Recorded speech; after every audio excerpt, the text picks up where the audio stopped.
Hello మామ నమస్తే. మనమైతే ఇవాళ మన పొలంగా ఎరువైతే ఏద్దాం. ఎరువేసిన తర్వాత మనమైతే మా ఇంట్లో ఉన్న ఎరువుని తీసుకెళ్తున్నాం. మీరు తీస్తుంది మొత్తానికైతే పొలంగా చూసాం. పొలంగా చూసి మేము ట్రాక్టర్ పెట్టుకొని ప్లేస్‌లో డంప్ చేద్దామని చూసాము. డంప్ చేద్దామంటే మనకి అది కొంచెం బయటికి రాలేదు. బయటకొస్తా ఉంటే ట్రాక్టర్ హుక్ అనేది ఊడిపోయింది.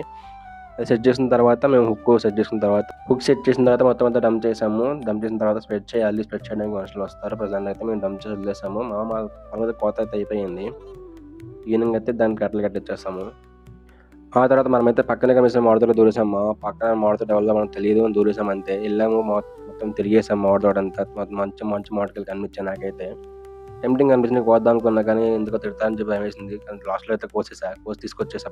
తోటంతా తిరిగిన తర్వాత నాకు మంచి మంచి సైజులో మామిడికాయలు కనిపించాయి. దాన్ని కోద్దాము అని చెప్పి చెట్టెక్కుదాం అనుకున్నా కానీ కిందే మంచి మంచి మామిడికాయలు ఉన్నాయి. చూడండి ఎంత మంచిగున్నాయి కాయలు. ఇవన్నీ వచ్చేసి ఈ బంగినపల్లి కాయలేమో మొత్తం తోటంతా తిరిగి ఒక నేను మంచి కాయతో కోసుకొని వెళ్ళిపోయాను. ఒక కాయ అయితే తీసుకొని వెళ్ళాము లాస్ట్‌కి అయితే. సబ్స్క్రైబ్